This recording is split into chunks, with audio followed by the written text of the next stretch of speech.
Hello, everybody. Thank you so much for joining us today. Welcome to this fireside chat, 500 Years and Counting, the East Coast Blind Spot. The conversation today is put together by Safe Harbors NYC, the Jamaica Center for Arts and Learning, in partnership with New York Theater Workshop and La Mama. My name is Rachel Silverman. I'm the Artist Workshop producer at New York Theater Workshop, and we're really happy that you've joined us this evening. We are broadcasting today on Zoom and simultaneously live. The conversation is an hour. For the first 45 minutes or so, we'll have a moderated conversation, and then we'll open it up to Q&A. If you have a technical or logistical question, you can type that into the Q&A on Zoom or into the comments on Facebook. And then when we get to the Q&A, you can use those same mechanisms to submit your questions. If you're on Zoom and somebody has asked a question that you are also interested in, you can upvote it by clicking on the thumbs up, and you can do the same on Facebook by using the like feature. We will do our best to get to every question that we have. So thank you again for joining us. I'm happy to bring on our moderators, Murielle, Borst, Tarrant, and Josephine Tarrant, who will introduce our panelists, and I will see you all soon. Hi. Hi. Hello. So, hi, my name is Henu, Josephine Tarrant. Right now I'm working social media with Safe Harbors NYC, and I'm also a part of our repertory theater ensemble, which is also part of Safe Harbors NYC. I'm a working actress and performer here in New York City, from New York, and grew up in Jersey City my entire life. I'm also from the Hopi, Ho-Chunk, Kuna, and Rappahannock tribes and nations. And yeah, that's my introduction. Hello, good evening, everybody. My name is Murielle Borst Tarrant. I am the artistic director of Safe Harbors, New York City. I would just like to thank all of our guests who are here tonight, and who came and taking their time to come on tonight. This is part of our working relationship with New York Theater Workshop, La Mama Theater, and our, part of our outreach on how do you reach for communities and what is important to speak about during this particular time. I would just like to have our panelists introduce themselves. Jen? Good evening, everyone. My name is Jennifer Kreisberg. I'm Tuscarora. My mother's family is from our ancestral homeland in North Carolina. I was born and raised in Connecticut and am a satellite member of the New York City Indian community. I'm a full-time musician and mother, and lately I've been doing more composing for film and TV and less performing. And I'm really, really happy to be here today. Thank you. Thank you for coming. Tailinh? Hi, my name is Tailinh Agoyo, and I'm Narragansett. I am the director, one of the directors of We Are the Seeds, which is a Indigenous arts and culture organization. And I am really happy to be here. Thank you so much, Safe Harbors, for opening up this wonderful conversation that has been long overdue. So I'm happy to be here and join you in conversation. Thank you. We had one other speaker and panelist, but he hasn't joined us yet. David Weeden, we're hoping he would join us later. We're not sure. There might have been some difficulty. As everyone knows, my husband and I have been diagnosed with COVID. So I get tired very easily, I've noticed. So my daughter, Josephine Tarrant, she's going to ask most of the questions, and then I'll jump in when I can. I was told I'm not supposed to tire myself out. Okay. And who's ever's listening, thank you everyone for writing me and Josephine and my husband. We're really, it's very hard to answer anybody's questions about it, because we're so, it really threw us off. So everyone needs to be extremely careful. And that's what brings me to this next question, is when we talk about the East Coast blind spot, right? What do we mean by that? Jen? Yeah. We mean so many things when we talk about the East Coast blind spot. We've had several informal off-the-record conversations, us ladies, about different things and what that means. But mainly what I think it means, what it means to me and other people in my family and other people in our communities that I've spoken with, is it just seems to be a blind spot in greater Indian country and then in the country in general and the world, but who cares about the world? Just within our own communities, it's just there's this blind spot to the East Coast. There's this big X factor of our histories, of our peoplings of the land, of our interactions with colonists, and even before colonization, there's this big X factor, and it's like nothing existed until 200 years ago, at least here in the East Coast, and that Indian culture and indigenous people didn't start blossoming until John Wayne movies or until the Wild West shows. And that kind of X's out all of our people on the East Coast here. And even some people on the West Coast I've noticed too. So that's one main thing of the East Coast blind spot. And then that sort of out of that X factor and just not knowing grows all these different things. Some of them might be, I've never heard of your tribal nation name, or I've never whatever, or you don't look indigenous, or you don't sound, that music you're singing doesn't sound like what I'm used to indigenous music should sound like. Or I mean, there's like 50,000. I could take a long list, but I'll pass it on to Tailinh now. Yeah, thank you. Well, in my work, when I started working for Indigenous art organizations, I worked for SWAIA and then IFAM, and now we've moved into Paula Mirabal, and I have created We Are the Seeds, and we started that this organization 4 years ago. But in my work at other organizations and just being in the Native art world in general, it seems like the blind spot is really just not a lack of acknowledgement of East Coast artists and tribal people. And it was really, I'll back up. My father's an artist, so I would go out to Santa Fe Indian Market growing up, and they opened up that market to be not just Southwest artists, but to artists all over North America. Well, actually, it was United States at first, and then they opened it up to North America. But I remember that at one time there was a rule that only 7% out of New Mexico artists can apply or be a part of the show. And then of that, which is fair, if they wanted to keep it a Southwest show, that's fair. But of that, the East Coast artists that were present were so few. And there was really a lack of understanding. And then when I got older and I was actually working at SWAIA as director of marketing and programming, I would be in juries or where they would sit around and discuss like who is going to be let into the show. And in East Coast, this actually happened in East Coast artists submitted wampum jewelry. And there was one of the people on the panels, and what's that stone? And I just thought, okay, this is just one of the issues that we're having is if you want to bring in artists that are represent a diversity of tribes and regions, then you have to have people on the panels and the juries who understand who we are, what we make, what we do. What we do in the Northeast is so different, and it looks so different, and we look so different than people from the rest of the country, or even up in Canada. Like it's just unique, and our stories are different. And I think that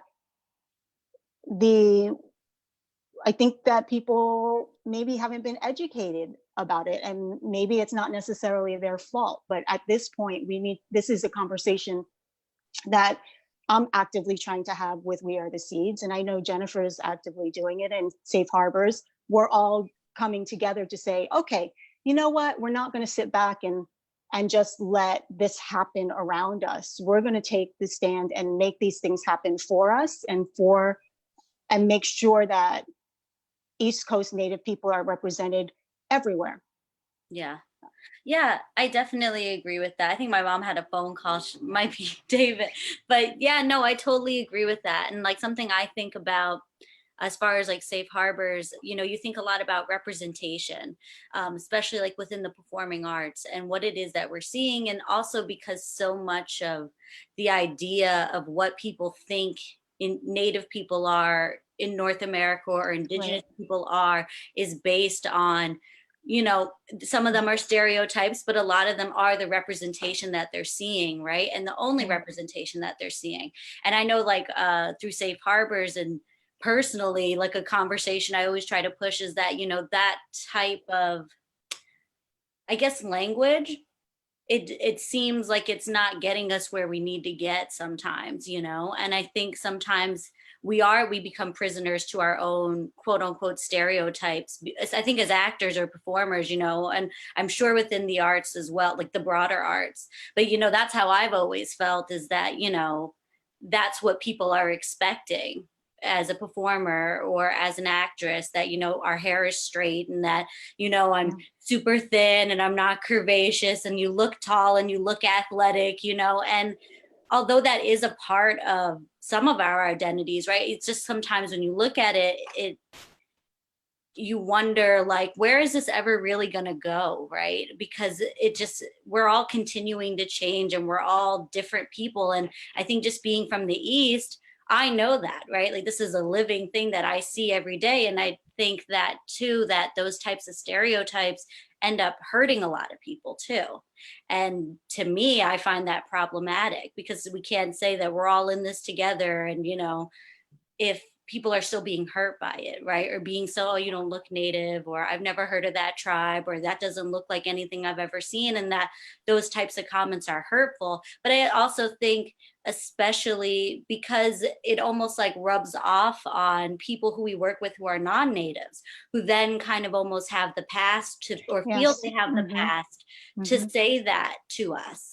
And I think that, because we definitely have like, you know, our own, I think, issues within the community. But then when it comes to that, it's like that has to be where it stops, you know, because that's what prevents us. And so maybe just some thoughts on some of your experiences with that type of things. One thing I was thinking of though is also what would be a healthy way, or I guess a healthy way we could have those types of cross-cultural conversations within our communities of Indian country. And maybe just some thoughts on that.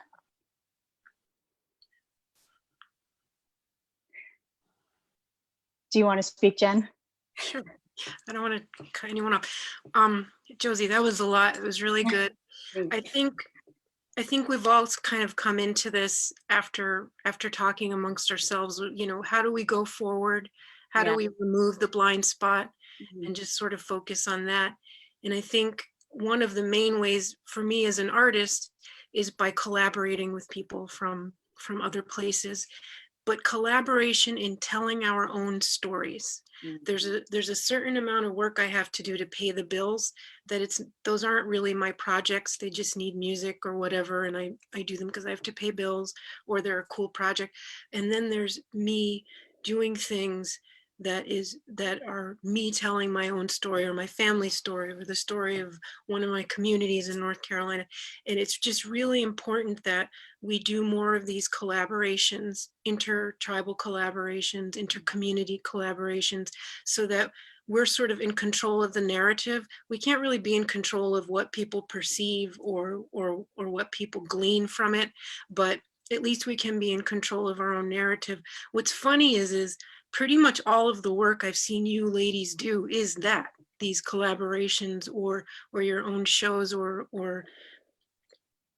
projects where you are telling your story. I guess it just means that we need to do even more of that, and maybe have more panels like this, or actually do art projects that talk about this, and maybe that'll really change things. I mean, things are better than they used to be, but in light of recent events and things that are going on, there's still a blind spot. But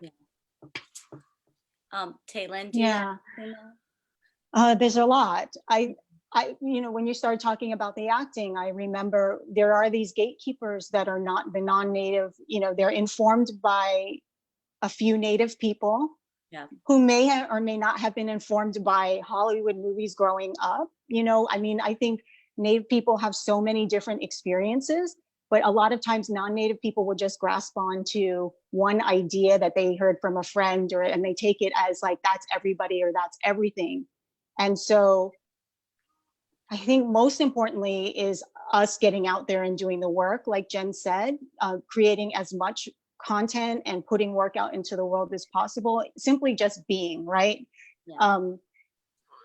And that's a lot on us. It really is. But at the same time, that's what we do.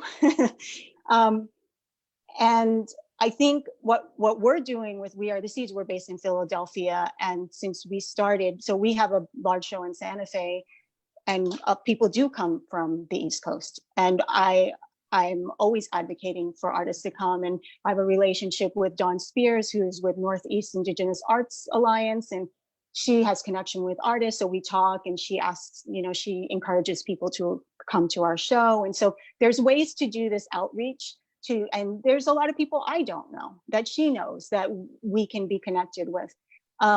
So in the Santa Fe show, we try really hard to bring in East Coast Indigenous artists and highlight them, have articles written about them. I really work hard to push that, because it's important to balance out everything that has not been balanced.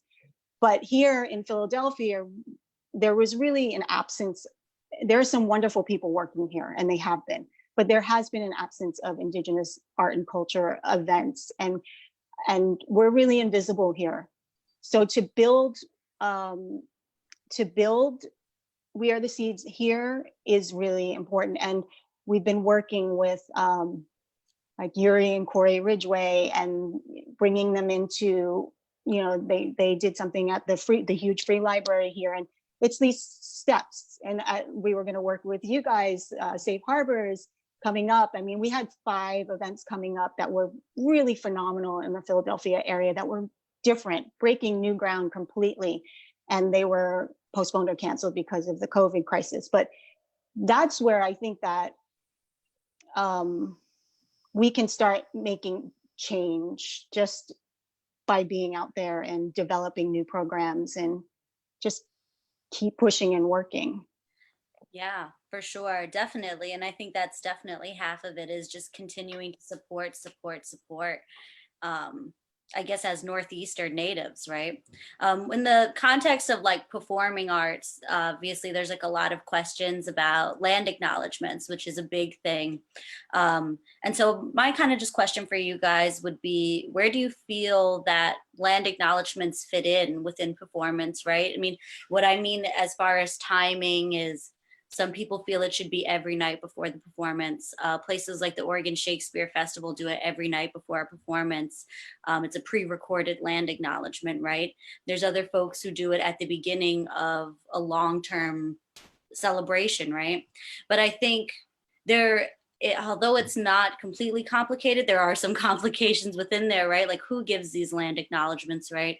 Is it non-natives, or is it always a native, right? Do you hire a native on staff to only give land acknowledgements? Or do you give traditional gifts like tobacco, or, something within that sense? So I just want a little bit of insight on how you guys feel about land acknowledgements, where you feel they fit as far as performances, and who you feel should give them. I'd like to say that I think land acknowledgements should come with land back. That's first. Right. And then I have a few other Agreed. opinions, but I'll let somebody else speak. I agree. I think that land acknowledgement should come back with land, and Yes. and the correct person from the communities, if they're going to do land acknowledgements, they should know the history of the communities, right? And all of us who grew up on the East Coast, we know it's very complicated, right? Yeah. So someone who doesn't come from our communities here, for example, New York City, and they give a land acknowledgement and it is just incorrect. And then you get pushback when you say that. So my question is, if we are going to do, and I think this question Safe Harbors has in general, it can be, land acknowledgements can be helpful and they can be damaging. What I try to connect it to is, if you don't do, like, sometimes I think people are listening and not being paranoid, but politically, when people are fighting for their land rights, right? and you say a land acknowledgement Mhm. of certain area and it's not correct, and that could be used against you. You know, Mhm. for example, here in New York City, we have 5 surrounding areas of different tribal nations, right? But they only mention what is it? What do they only mention the Lenni Lenape, right? Yeah, and I also feel like, I mean, just from conversations I've had, you know, being in pieces or, you know, plays or musicals, a lot of the times a conversation, well, if we acknowledge all 7 tribes that did occupy this land, that's too long, right? So how can we simplify this? And that's not really the answer all the time, especially when it comes to a metropolitan area. It's very hard to say, well, it's this and only this, right? So yeah, just a little bit more insight on how you guys feel about that as far as, yeah. I feel like I feel split. I Mhm. have 2 different feelings on land acknowledgements. I've seen a lot of people do a land acknowledgement and feel like, okay, that's done. My work is done. My advocacy is done. My allyship is done because I said a Right. land acknowledgement. And Mm. that isn't to take away from people that do them from their heart and mean whatever. But for some people, a good number of people, they feel like they've done their duty by the indigenous people and they Yeah. don't have to do another thing. And so in a way, not the land acknowledgements itself or the idea to do them, but of course, the way the world is, a lot of people have just taken them to be, okay, whew, I don't have to do anything else. And then, you know, on the other hand, it's important to acknowledge whose land you're standing on. Yeah. But I've also seen it be a little problematic when that is in question. Whose land are you standing on, or when are you acknowledging those people were on that land? Because maybe at a different time, 100 years earlier, it was someone else's land, Mhm. or maybe this piece of land was more of a trading spot and a marketplace, and that's why it was so easy to sell, Mhm. but without saying names. And maybe it was a shared space, a shared resource place. I think a lot of people have a hard time wrapping their minds around that and fitting that into land acknowledgements. But it's important to acknowledge though. But Mhm. Tailin, do you have anything to add to that?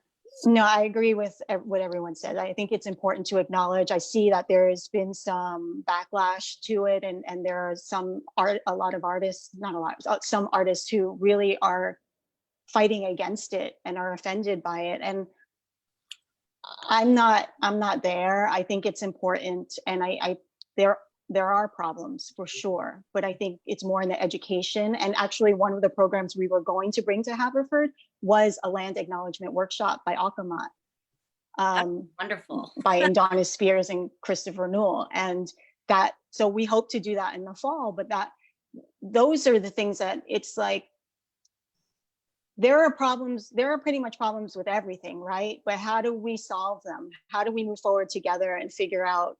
And we're not all on the same page, you know, the 4 of us, even, you know, we have a lot of common ideas, but we're not always on the same page. But ultimately, we have the same goals. So I think with land acknowledgements, it's kind of the same thing. For It's sure. complicated. It's complicated. It's very complicated. It's a very like steady balance, and just being native and in the arts always kind of feels like you're between that, right? And what you want to make sure you're honoring and things you don't want to forget, and it's always kind of like this kind of teetering balance, which I think could be stressful for native artists, but you know, in the whole, that's just something that we're also very used to living with. I think also, Right. you know, just living in the city or living in a town that's mostly non-native, you know, there's all of these ways that we know how to operate. And so, yeah, I definitely do think it's because I mean, myself, I'm not completely against it either. It is just trying to figure that out. Like, how does this work? How do you educate non-natives without, you know what I mean, dishonoring other natives? So Mm-hmm. it's a very touchy subject, but thank you guys for giving your input. I wanted to, so we want to just talk about the Mashpee a little bit, which was kind of the reason that this conversation, or this idea of this conversation had even started. I was very perturbed by the news about a month ago, about what the administration was trying to pull or is pulling with the Mashpee Wampanoag tribe. I was hoping David would be here to just give more details because I just don't want to misspeak on them.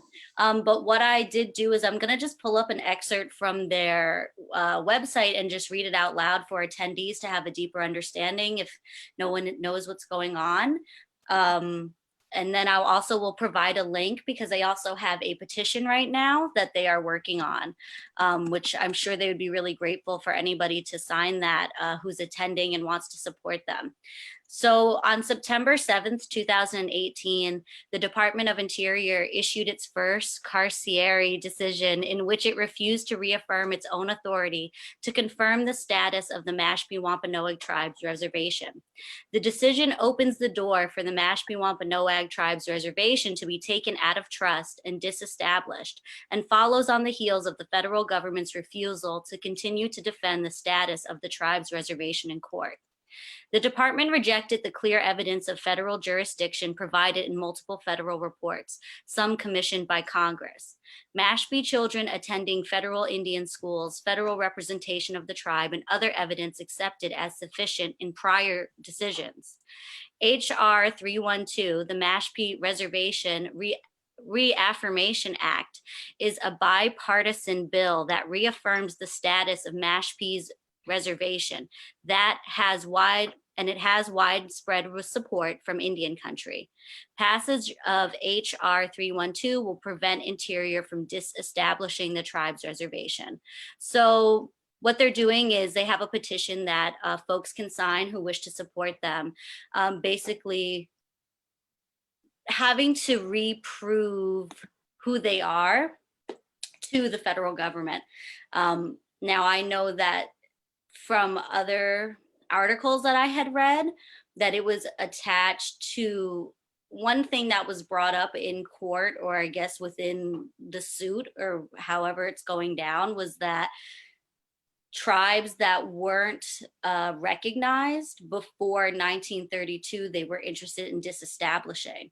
Now that's just what they said to like the Mashpee, but I remember thinking like, wow, like if they're saying that, that's a lot of tribes in jeopardy. And that's, I just find it really like just astounding, me myself, that that's something that's even happening. And also the fact that all of this really went down in the midst of a pandemic on top of like whatever they're dealing with as a community is really something. So I'm just going to provide that link for all the attendees. But I think a part of the reason that we really wanted to have this conversation is because to just see something like that and to see that the government is just really like brutally kind of trying to take away the very human rights that the Mashpee Wampanoag tribe has is just something, because as we know, like through the doctrine of discovery and like, you know, through those types of quotes, that one of the first ways of dehumanizing Indigenous people is taking away their land base. And so doing something like that, I mean, is just, it's also pretty unheard of. So in the name of that, a couple months, I think maybe 2 or 3 months previous, there was a festival called the Mayflower 400. That it was a celebration that to celebrate, you know, 400 years since the Mayflower had landed. And they had created a program called the Settlement, basically to, well, I'll read another quote that the Settlement gave out. This is a statement from the Mayflower 400 about their Native American performance encampment. And that is that the Settlement is more than an arts festival. It is a necessary space for Native American artists to investigate and interpret their lives as the survivors of settler colonialism, and in turn to support settler ancestors in moving towards a more relational understanding and acknowledgement of the contemporary Native American experience. And so that was just a quote from the Mayflower 400 about what they're doing for Native American artists. And I do know that you guys had some statements about that. And so I just kind of wanted to find a way to just like tie that into each other, because unfortunately, I wish I could get more details or had as many details as David, but I don't. But I do feel that that still ties into each other. I feel that as East Coast artists, performing artists or visual artists or music artists, I think in any sort of realm, I think we're trying to figure out how can we support the Mashpee Wampanoag, right? And so going back to the Mayflower 400 celebration, I would just like your thoughts or your experience on that event.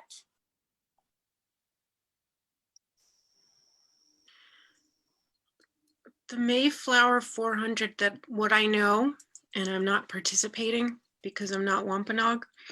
The Mayflower 400 is remembrance is taking place in England, I think in Plymouth. And I believe that the overall organizers of the overall festival are British, and they actually do have an advisory committee of Wampanoag people that I believe are 3 elders from Mashpee and Aquinnah. Okay. And they're doing this great project with these wampum belts, and different people in the communities have different opinions about it. But settlement was a separate project by people from here who had connected with some artists in England. And somehow that anything that was supposed to do with Indigenous anything was supposed to go through this advisory committee, but somehow that didn't. It was an oversight. And so then some people, some of us, myself included, saw settlement on our own, and we're just like, oh, this is awesome. They have these list of artists, and there isn't one Wampanoag artist that was a part of it. And I think out of that came these conversations about just this blind spot. It's just a blind spot. Like, it's the best way, Tailin's term.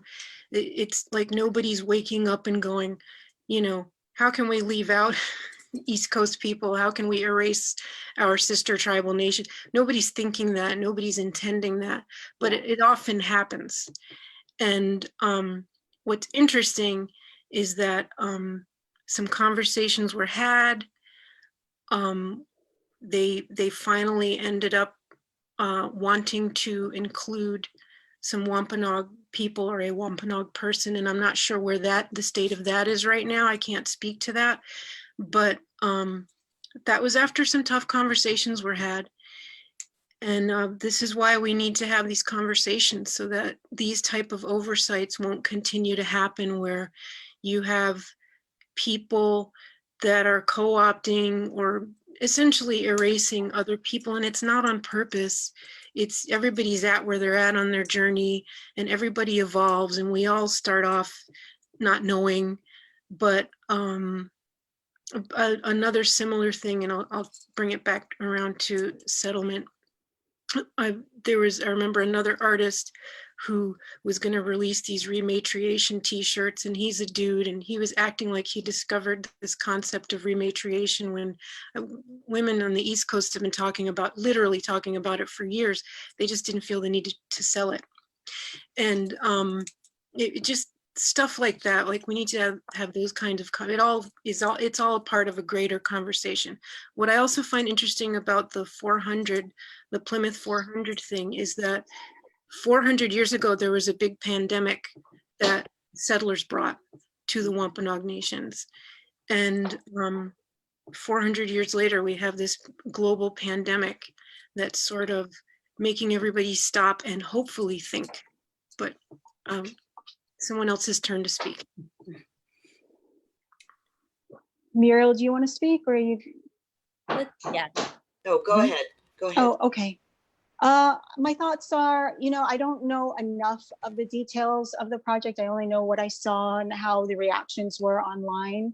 I didn't talk to anybody directly, so I'm going to say that right out, because obviously that's important to say. But I felt like if it was flipped, if this was about the long walk, or if it was about Popeye, and there were no people from those tribes represented in the art project, it would have been a huge backlash because of that. and that's fair. And then when it was released and there was some kind of pushback on it, like, why is this happening? How come it's just so ironic? Why is there no representation? And then there these kind of justifications made that it wasn't really about the Wampanoag. It was about, honestly, I don't really remember what it was. It said it was an art project about how colonization has affected all of us. That is what it was. And so that's okay. But that was an opportunity to say, oh, yeah, we had a blind spot. Let us fix it. And then online, I just saw it was popping up, and then nobody who was part of that project, the 30 artists or 29 artists, said anything that maybe we should shift gears here. Maybe we should pivot our project to look different. It's still time. We can figure this out. Instead, everyone just kind of doubled down on it. And that was the most hurtful thing, to see people that I've worked with and who I may even be friends with, but I've worked with over these years in the art community, not want to give up that space, not want to say like, oh, you know what, this isn't for me. I didn't think about it, but maybe I should hand this over. And it was disappointing. And that's coming from me, that not knowing really. I know there was a lot of talk behind the scenes. I know that tribal members talked to the people who were part of this project, and to see that there were no modifications made, or there was actually one at the end, right, Jen? There was a subtle modification made. That's putting it nicely. Honestly, it made me sad.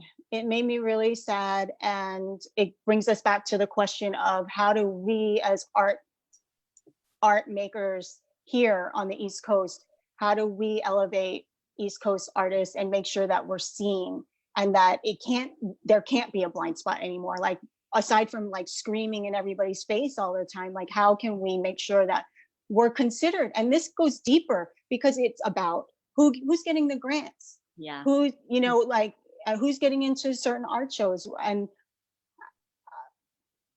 it goes to like not understanding the work that's coming out of here, or the people, and having these ideas of what Native art should be, or what Native people should look like. And there are phenomenal artists in the Northeast, phenomenal. And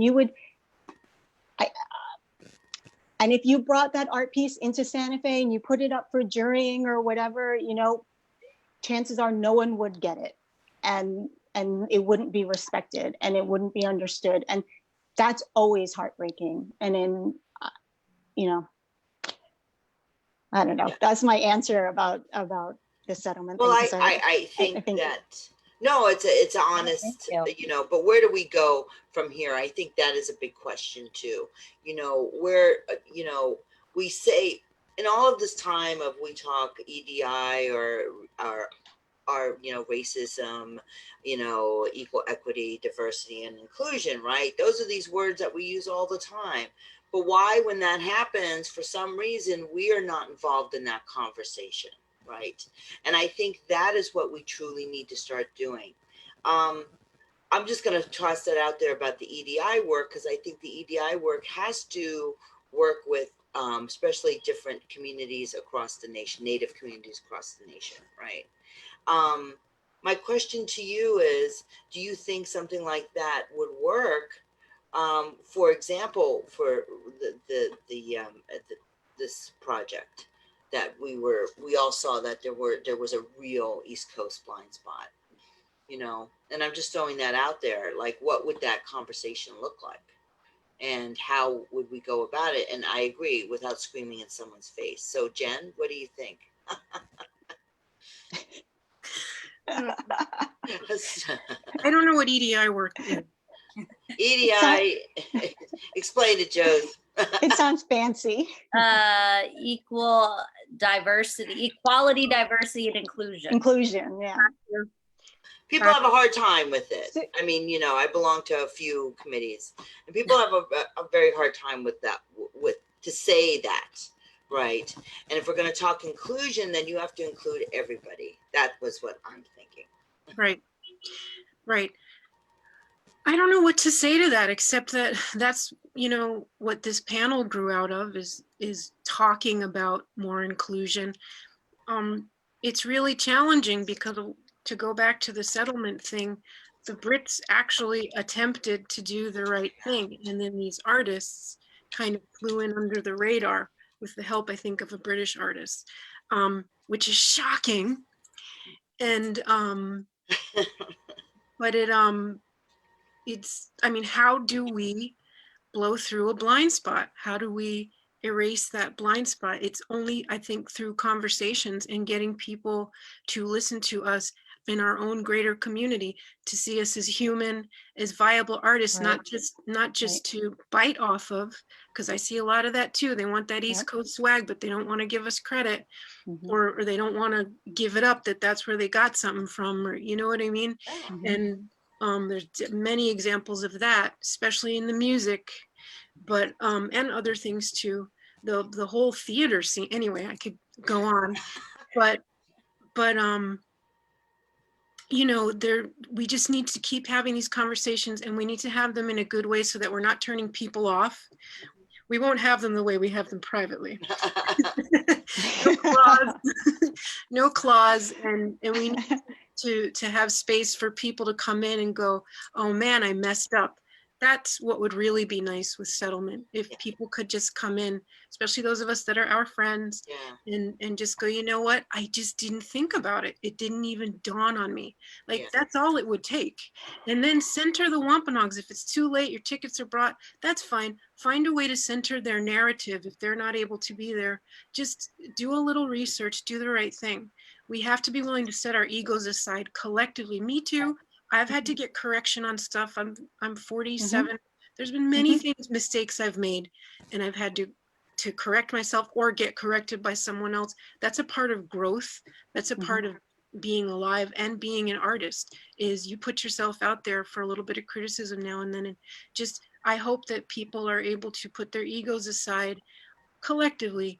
We have to make that space for them, but they have to be willing to do that work and go, oh man, I wasn't even thinking that, you know what I mean? And then give space to the right people to tell their own story, or find a way to center them that's honoring. There's so many different creative things that can be done, but that's someone else's turn. Oh, well, thank you. Yeah, thank you for sharing that. Tailin? Well, I think back to the EDI question. Yeah. Isn't that, I mean, I think generally if that's implemented, it has to do with like, include an Indigenous person, you know, and who speaks for all of us. It's easy, right? So if we were to implement something like that, like how would we do it? Could we create something where we went to different organizations or talk to different artists about being aware of these types of things? It's hard. As an artist, you know, it's a rough life for most artists, right? Any dollar you get, any job you get, you're just like, oh my goodness, this is amazing. And it's hard to move over and like pass it off and give it up if it's not right. And I mean, for myself, I learned that if I'm invited to something and I don't think I'm the right person to speak, I will say, I'm not the right person for this. I won't just take that job because it's a job. Yeah. And I think it's important for all of us to start doing that and handing things over to the appropriate people and the people who aren't always thought about first. Yeah. Because there's so many of us like working and behind the scenes, and we can reach out and connect with people. Even if I don't know the appropriate person, I could ask so many people. There's so many people that have the knowledge and they're out there doing the work that we could ask. You know, like I brought up Chris Newell, like their company organization is incredible and doing incredible work. They are so well connected. If you, and Chris is now ED of the Abbey Museum, and they're doing great work and they represent incredible artists. So I mean, right there, it's one phone call. It's not 5. It's not, it's not hard to take the steps. You just have to be willing and open to take them. Yeah. No, I totally agree with that, for sure. And I do, and it's kind of beautiful too that there are so many organizations and consultation groups or consultation organizations that are developing out here on the East. And I'm like, you begin to see that. And I do think that that's wonderful because it makes it a little bit easier to make that connection sometimes, person to person. But yeah, I totally agree with what you're saying though. And you have to say, you do have to say, like, I agree that this is, I can't answer that question. Yeah. It doesn't, right. It doesn't make you less because it's okay. It's okay. Like if someone says to me, do you know the history of, for example, of teepees? No, I don't, but let me give you to someone who can talk. Yeah. And I think what happens is because of tokenism a lot is that they think you have one Indian and they can answer every question in the world. And that, and I see myself saying, and I all of you probably too, saying that there's many different nations, there's many different languages, many different ways. So you need to not ask me this question. And I don't think there's anything wrong with saying that. Yeah, and having people want to provide the shortcut for you, and I think that is almost the beginning of the problems because there aren't shortcuts to a lot of these answers. And not even that it's a gray area all the time. It's just you really have to figure it out, and you can have Native people on your staff to help you figure that out, but it's never going to be cut and dry. It's never like, well, I can just give you the answer and Google it, As far as a Native consultant, it's never that easy. Yeah. And you're finding that you're going to find that even more now because of COVID and because of this pandemic. And I think, that's one thing as I would like to say too, is these are all related. Like they're not all separate things. They're all, the blind spot, the, us being kept out of the conversation, COVID, what's being taken in at hospitals, like they're not even considering us here, right?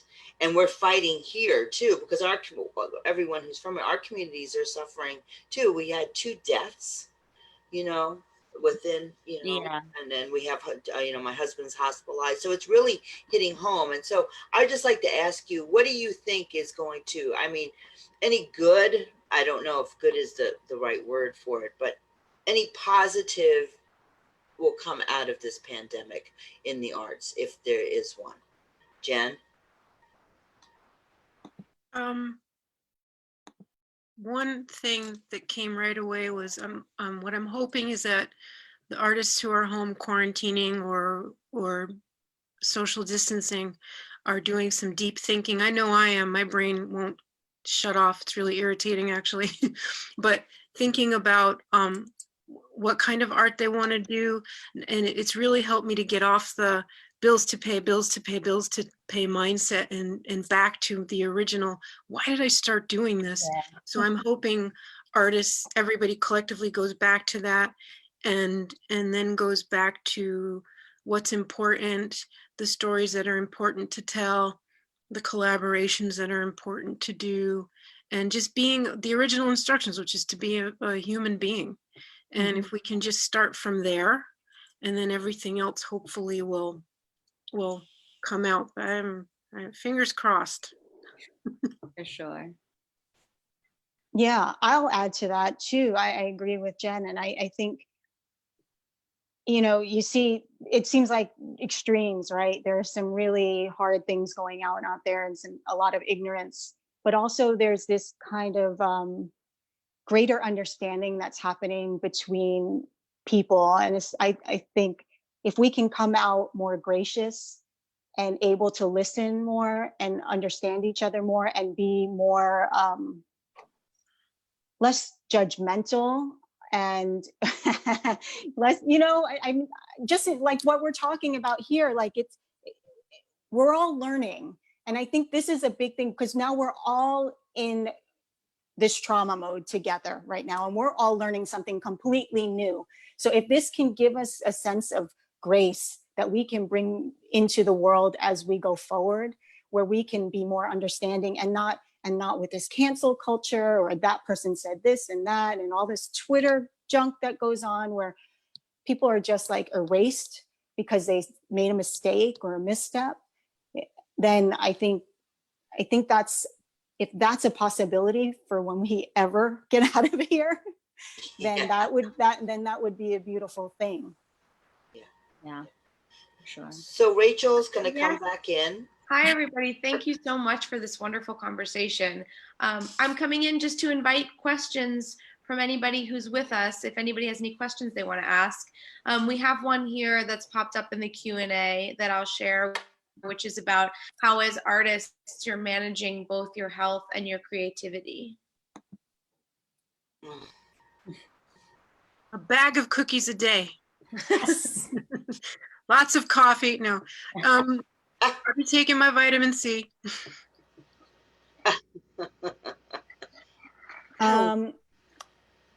I you know, I'm an artist and I'm an art producer. So in the beginning of this, it was really difficult because everything got destroyed. It just felt like everything fell apart. So for the first 2 weeks, it was hard. And then once I saw it as an opportunity for growth and to reassess what really is going on in my personal and professional world, I decided just like, take it easy, you know, and there were all these opportunities coming up, like, can you be on this? Can you take this call? Can you? And I was just like, no, I can do one a day, maybe two. And I'm just really, because we're in like, this is a marathon, it's not a sprint. And so we are allowed, we can afford ourselves that up.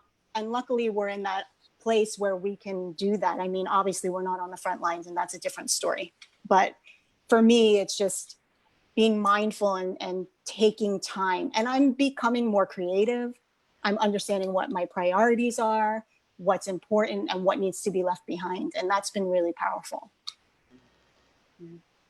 Thank you. There's another question that just came in. How can the visibility of arts and culture help urban Native communities who are struggling with basic life needs? For instance, can increased artist visibility help the rest of the community? And what do you all think about that? Well, it's not up to me. Jennifer, Josie too. I'm like, Your turn, Josie. I know, I want to hear your answer. I don't know. I had it and then I could put it out of my mind because I was like, no. What's the question again, Rachel? It was about how arts and culture can help communities. How can the visibility of arts and culture help urban Native communities who are struggling with basic life needs? I did have an answer for that. Yes, I did. I think that it definitely can help urban Natives. And I think because it's putting us, for someone to look at our art and to look at the art that we're creating, people are able to see us from a human level and a human point of view. And I think that to somebody who is non-Native, it might come off like, well, what do you mean? How would I understand? But I think by immersing yourself fully in the type of arts that we are offering or what it is that we can bring to the table, I think that is one of the most beautiful ways that non-Natives can begin to understand Natives is by allowing us to tell these human stories, not always historical stories, although those are necessary too, not saying that they aren't, but not always referencing the stories that you've already heard, like Pocahontas or, you know, Sacagawea or something about your, you know, Bury My Heart at Wounded Knee. Now, all of those are just as important. They never won't be. And those are like historical for Native people and for non-Natives. But I think you have to also start to hear the human side of us and the very human point of view that we have, because I think that's going to be the only way that we can relate to each other. A quick example I have is that when we did Reflections of Native Voices, there was a Hawaiian play that we produced, and it was in all Hawaiian. And I remember at first being like, oh my gosh, I'm not going to understand what anybody's saying. And one of their introductions was that we want you to think of it as an opera, right? And so watching it, even me as like a native person, but not understanding the language, it made me nervous. But watching it like that, everything made sense to me. And it was kind of like within that moment, and I was glad it was like the opener for the festival, because I remember thinking to myself, like, wow, that's like really understanding Indigenous people by just immersing yourself in what they are bringing to you, by not asking questions or anything, by just being there. And you're like, oh my gosh, now I am getting these references. I mean, there was like a whole war scene for a war I'd never heard about, but I knew it afterwards, you know? And I think that is why that is important for urban natives and East Coast natives. But, you know, in the reference to the question, yeah, I definitely think that, because a lot of people have a hard time seeing urban natives as native or seeing natives as human. Right. Yeah. I don't know if anyone has anything to add to that. You have anything to add? Yeah. I think that Josie's absolutely, that's what I was going to say. It represents the humanity. Bringing art to urban areas, native art to urban areas, it says we're here, and we're here to share this beauty and our story with you. And it's an interesting question, because I think it's kind of saying like, well, how is this art really going to help me pay my bills or help me put food on the table? And we need to stake our claim in the world, especially being in urban areas. Like we kind of mix in. And when I got here to Philly, there were like a lot of people don't know things. And you know, not even the basics of what we used to learn in 3rd grade. A lot of people think we are completely gone. And you know, that's the educational system. But bringing art and culture events to an urban area, it puts us out there. It puts us in people's faces, and we need to be immersed in every city. And Native people live, I think 70% of Native people do not live on reservations, live in suburban and urban areas. And we need to be recognized as, you know, as who we are, as part of this. I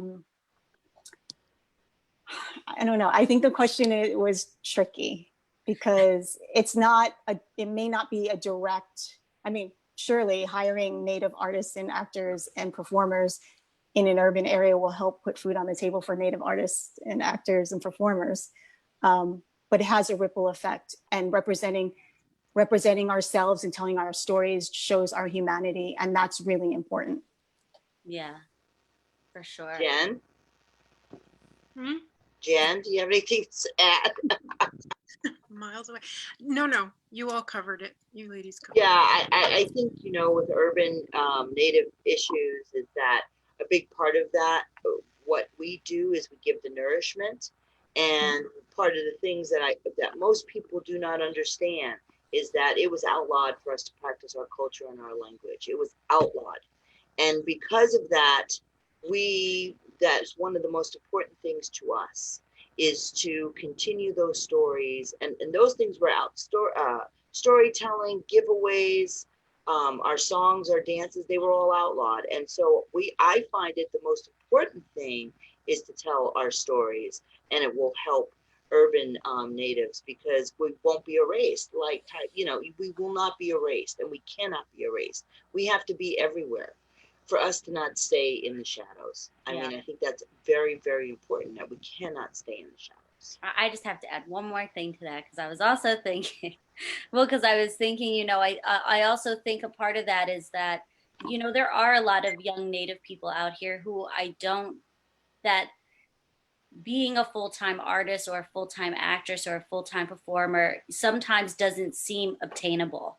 And I think that is a part of the influence of having people who are doing these things, who are living off of their art, because I think we do want youth to have something to look up to in that sense. When you think of like pop stars or famous actresses, we don't have any of those yet, you know? So when you think of that, you want to make something, I think, that is obtainable to young Native people, that I can do that is possible. And so for Natives who are in urban areas, especially, I think the same as places that are isolated, aren't the needs are not exactly being met because people don't think that there are Native people within school, the school system, or wherever they're going to school or whatever institution they're a part of. And as opposed to somewhere out west that might be extremely isolated where there isn't the same opportunity, right? And so in the same way, it both kind of ends up in this place where, like, you know, as family, you have to really push this youth to reach for what they want to reach for, and to not see them just because they don't see anybody else who's Native in the place that they wish they did, that can be them. So I think of that. And then I also think of how much Native arts offer to the arts community itself. In general. Mhm. Yeah. Because, Mhm. you know, I think of like this, I did like a festival real quick in the Bronx, the South Mhm. Bronx last summer. And I remember I was thinking like, I don't know how everyone's going to react to this. Like, it's just going to be powwow singing and like it was really something though, because it was like a block party with like, you know, powwow singing. But it was so interesting because you're watching, you know, this neighborhood has never seen this before like that in this capacity on loudspeakers, and to watch them, just how engaged they were and how they liked it, just like bopping their heads and asking if we had CDs and wanting to buy earrings. I remember I had earrings I sold out to like all non-natives. I think a lot of them were like just from the neighborhood.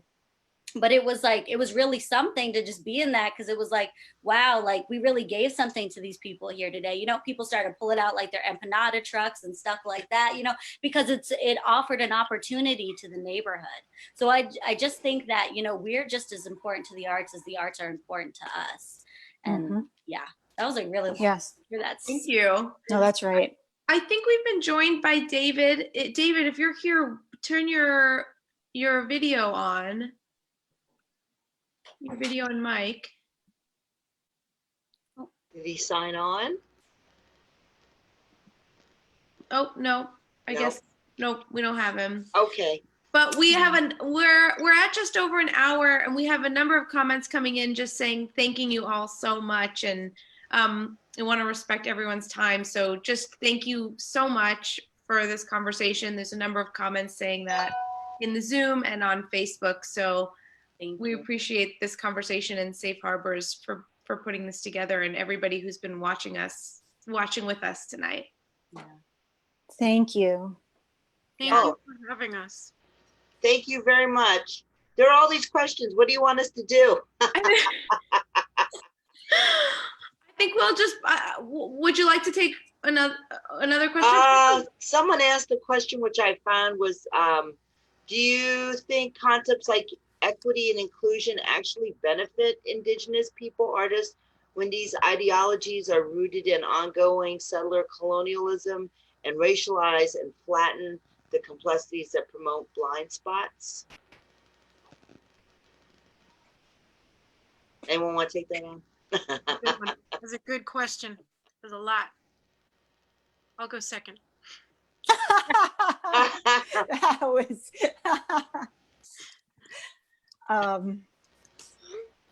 can you repeat that question? Do we think equity and inclusion includes Indigenous people? The way the system is set up? Yeah, do you think the concepts like equity and inclusion actually benefit Indigenous people, artists, when these ideologies are rooted in ongoing settler colonialism and racialize and flatten the complexities that promote blind spots? Oh, it's a big. I mean, it's different everywhere, right? Yeah. So sometimes some organizations are phenomenal at doing this work, and some organizations just use it because they need to get whatever funding they need, or, you know, it varies. I think a lot of times there's a blind spot to Indigenous people in general. I filled out a grant application, a big one, recently, and they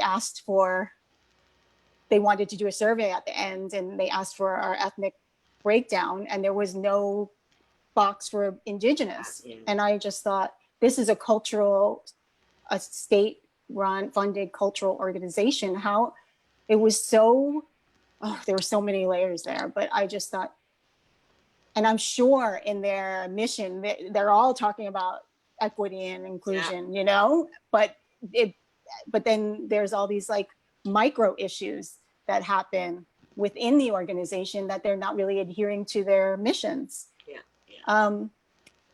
So I guess generally, I think it needs work. I think that there are people and organizations that are really doing good work Yes. and who are aware. And, you know, and if they're not Indigenous, the fact that they bring Indigenous people into the fold to be able to answer things and speak to certain things, that's when you know that they're, even if they don't know, they're trying to do the work and trying to pull you in to have a greater understanding. Yeah, yes. Representation is important. Representation is extremely important. And I think it's one of the things that we have to fight for all the time. We have to fight for that representation in theater, in movies, in on television, in literature. We have to, in the school systems, and now we're looking at our health systems too, right? That is where that representation will always attack us, and what we have to fight, even if we don't get along and understand what even though we might not all agree, we have to agree to disagree. That is the best way to say it. We have to agree to disagree so we can move forward and proceed. Yeah. Okay, anything else? I think David's here. We should. He is? Where is he? Yeah, I see his picture in the You corner. do? really? Where? I don't see him. You unmute his mic. Oh, he's Oh, right there there. he is. Hi. I don't Can know you if hear him? Hello, Oh, everyone. David, Hi. your Hey, video. David. How are we doing? Good. Hi, Good. David. So we're a little over an hour. We've been into this conversation. So we wanted to tell you just to come on and tell us some stuff. Well, tell us what's going on back on, you know, in your community right now. What was the question that you had, Joes? Oh, well, we just had a question about what the Reaffirmation Act is, and if you just wanted to give us some details on that for some of the attendees who are still here with us. Sure. Okay. So the Reaffirmation Act is, as everyone may be aware, the tribe received federal recognition in 2007, and then we received land into trust in the latter part of 2015, and that was under the Obama administration. And then shortly thereafter, under the Trump administration, the tribe in between had received a decision. There was some abutters to the reservation property that was taken into trust that sued the Department of Interior and on the basis of the Conchiri decision.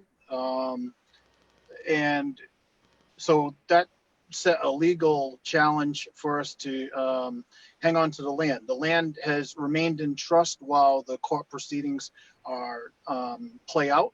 And so we're fighting it on all fronts, trying to hang on to our land into trust. You know, there's only roughly 350 acres between Mashpee and Taunton. And the Reaffirmation Act is a one of the ways in which we're trying to hang on to our land by congressional action. Congress, as you may know, has the plenary powers to effectively take land into trust and or take land out of trust. The Department of Interior and the BIA are, you know, intended to be administrative arms, but the power and the authority lies with the United States Congress. So there's two bills that are before the Senate now. They both were successful in passing through the Democratic House of Representatives. Now they're in the Republican-controlled Senate, and the two bills are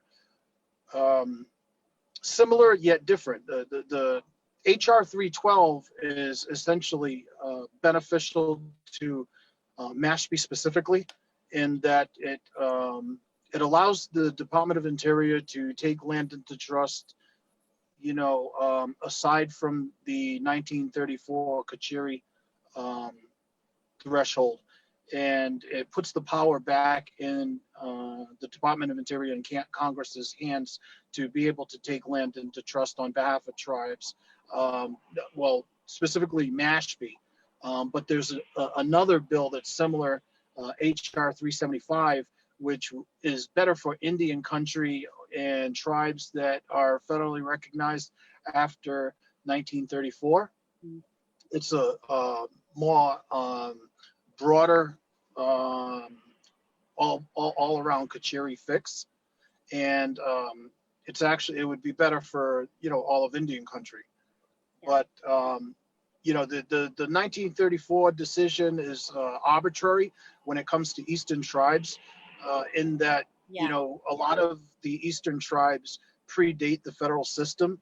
So with that, to put the 1934 threshold on tribes when a lot of them didn't go through the federal recognition process because they had already been engaged with various governments throughout their histories.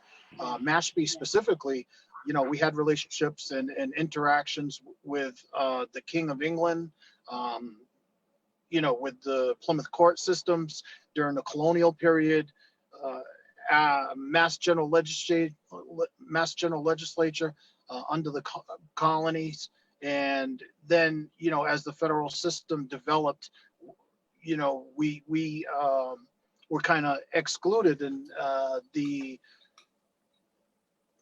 United States and federal government didn't utilize or implement their trust responsibilities as the Constitution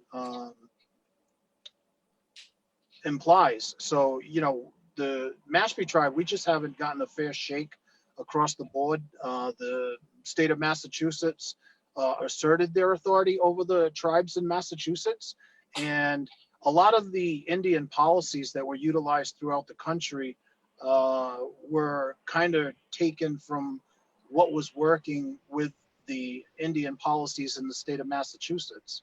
And because Massachusetts was such an influential part of the colonies and the colonial period, they asserted that authority and was hesitant to relinquish their authority over the tribes in Massachusetts. And there lies the biggest problem, because the burden of proof is being put on us to prove jurisdictional authority of the federal government when they were negligent and not upholding their trust responsibility to the Mashpee Wampanoag tribe as domestic dependents, the way other tribes across the country were being engaged and dealt with on a government to government, sovereign, nation to nation relationship.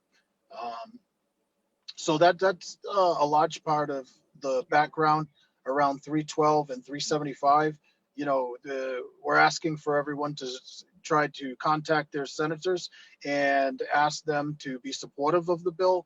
There's a few things that are ironic right now, where, as everybody knows, the Mayflower 400th anniversary is this year. The 2020 is the 400th anniversary of the birth of the nation, as some call it, with the landing of the Mayflower at Plymouth. And at the same time that's going on, it's also the 150th anniversary for the town of Mashpee being incorporated from a once upon a time Indian district or a reservation it was incorporated into a township in 1870. So as we, non-natives, definitely not Mashpee folks, want to celebrate the anniversaries that are going on this year with the 150th and the 400th, Mashpee's finding it very difficult to see any reason to be celebratory, with what's going on and our ability to hold land. In the 1600s, when the land was it was provided to the Mashpees by the local chiefs, did a set aside of property for natives that wanted to be praying Indians and kind of, try Christianity. And, we took on we adopted the Christianity and we're praying Indians and established a meeting house that is the oldest Indian meeting house in the country and the oldest church on Cape Cod, the old Indian meeting house.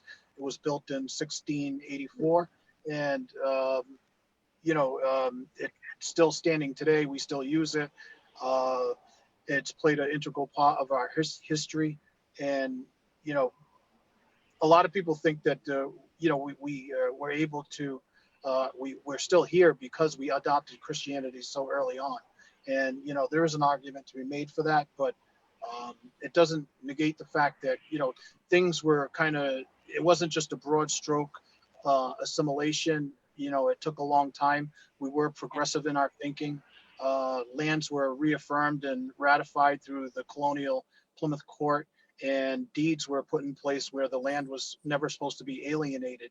There's a lot of back history with, why Massachusetts kind of they did the blueprint on how to alienate tribes from their lands. And everything that they did and did to Mashpee is kind of reflected in the national Indian policies that were influenced by what was being done here in Mashpee. Yeah. Thank you for that, David. We were really hoping for some more information on that. Me, myself, trying to just read off of the website. So I really, really, really appreciate you coming in on this call and giving us that information, because I think for most of this conversation, we're really trying to figure out, as East Coast natives who live on the East or might be a part of East tribes, how we can help the Mashpee, right? Or how we can support the tribe during this really trying time. And I just think the news coming out, during the pandemic just really had to be something else for the community there.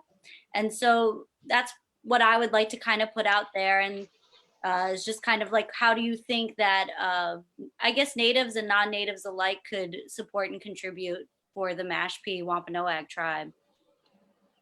So we are looking for, letters of support. There's some petitions going around online, and, any kind of groups that folks belong to, share the word and, spread the word. And we're asking for folks to write to the Senate Majority Leader, Mitch McConnell, and the Minority Leader as well, to try to move both bills to the floor on the Senate side.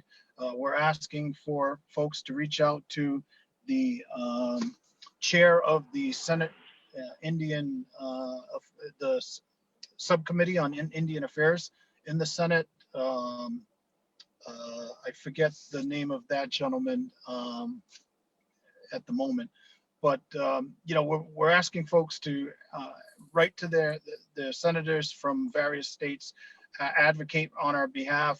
Mashpee has a rich history. We really deserve to have land into trust. 25 square miles were provided to the Mashpee people back in the 1600s, and we roughly had a tribe of 250 people. So it was roughly a square mile per person. Comparatively, now we're fighting for 300 acres. We have roughly 3,000 tribal members, and when you do the math, it's 1/10 of an acre per person. So comparatively, if you were in a town situation, you can't do anything with 1/10 of an acre as a person. So we're advocating for a minimal amount of land to try to have self-determination and some level of sovereignty and jurisdictional authority to be able to create something for our people to help us, and and to have something to call home in perpetuity. And being on Cape Cod, I think if we lived anywhere else and we were going through the same things, we probably wouldn't have this issue. But we happen to be a tribe that the Creator saw fit to put on Cape Cod. for whatever reasons. You know, we love it here. It's home. It provides for us everything. All our needs are met, can be achieved through, you know, going out and foraging, and the bays and all the water and wetlands around us provide for us. You know, the Earth's been very good to us over the 12,000 years that we've been here. And, you know, now we're challenged with remaining here because the gentrification. You know, we represent in a town that was once 100% Mashpee Wampanoag. We're now less than 1% of that town population. We've lost a lot of the influence in the town politics due to that demographic change and in the population. And, you know, it's harder and harder to hang on to land. You know, developers are still developing very aggressively. Mashpee was the fastest growing town in the country for about 15 years in the 80s and mid 90s, up until the mid 90s. And they still are considered the fastest growing town on Cape Cod. So, you know, we're the gentrification still going on. You know, eventually it may end up being an affluent area similar to the Hamptons, where, you know, they try to leverage you right out of your homelands. Mm-hmm. A lot of the people that live here, they're not even here year round, they're second homes. Yeah. And, you know, we're just a modest people that, you know, offer the sustenance that we can hunt and gather and to supplement our lifeways and our families. And, you know, we're just trying to hang on to that for future generations. Yeah. So that's what it's about. You know, don't buy into the, you know, it's the casino and everything else. It's always been about the land. This is the longest fight Mashpee has had in our collective history, is the right to self-governance. Yeah. It's perpetuated over hundreds of years. Yeah. Kind of going off of that, I really like that you use the term self-determination, because a lot of times as Native people, that's something that we just have to remember is a part of our human rights. And we have a human right to self-determination, and whether that is environmentally or whether it's through the performing arts. And so I think to kind of close it all out, I think I'd like, you know, everyone's thoughts on how they define self-determination in their life. And we could just go through the panel, start with Jen. Self-determination in my life, honoring myself, the choices I made, being able to be who I am. I'm sorry, y'all, I was drinking this coffee and it's talking to me now, so I'm trying to be clear, focus on my bladder. Self-determination really means everything, especially being a woman and an East Coast Indigenous person who's mixed. It's how I get to tell my story and how I get to win bread for my son, and how I get to sometimes represent my home community. I don't speak for everybody, but I'm out there sometimes. And it means everything for me to be able to make these choices, to decide how I'm represented and presented. Yeah, that's my self-determination. Thank you, Jennifer. Tailin?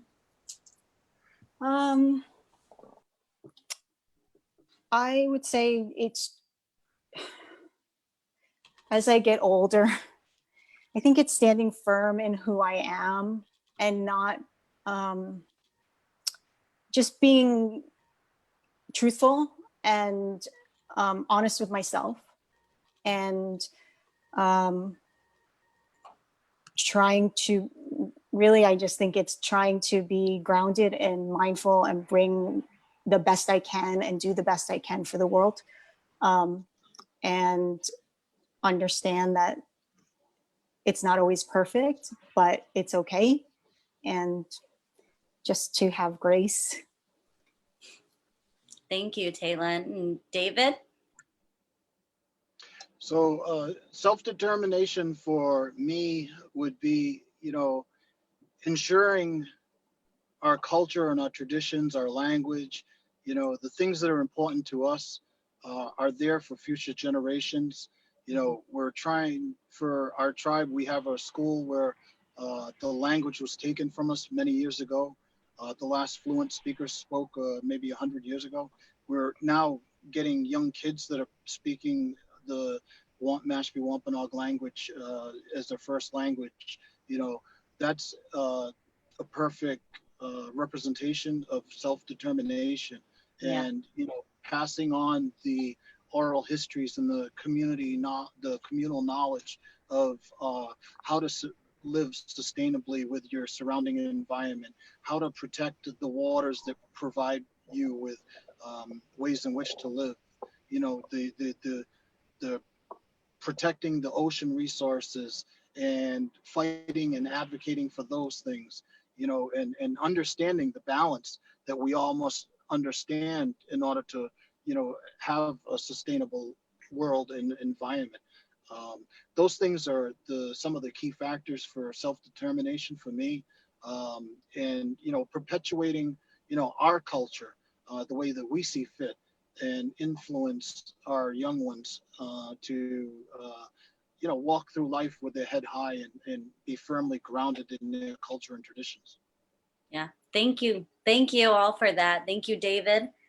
Thank you, Tailin and Jen, for those Sure. closing statements. And thank you so much, Josephine and Murielle, for moderating Yes. this conversation and putting it together and being with us. This was really an incredible conversation. So thank you all. Thank you to those of us who are watching us on Zoom and on Facebook. Yeah, thank you. It's wonderful to spend a Thursday evening with you all. We are going to post a survey in the chat on Zoom and on Facebook. So if you have a minute, please fill it out. We'd love to hear from you. We are putting together a number of virtual programs at the workshop too. So if you are joining us and you're not already on our list, please visit nytw.org. And please support all of the partners on here: New York Theater Workshop, La Mama, Safe Harbors, the Jamaica Center for Arts and Learning. We've all come together to do this, and we're just very happy to be in community. Yeah. So thank you, everybody, and have a wonderful evening. Yeah. Thank you. Thank you everybody. so much. Thank Thank you. you. Very appreciate it. Good night. Thank you. Feel better. Yes, feel better, Muriel. Feel better. I will. Good night. Okay. Good night.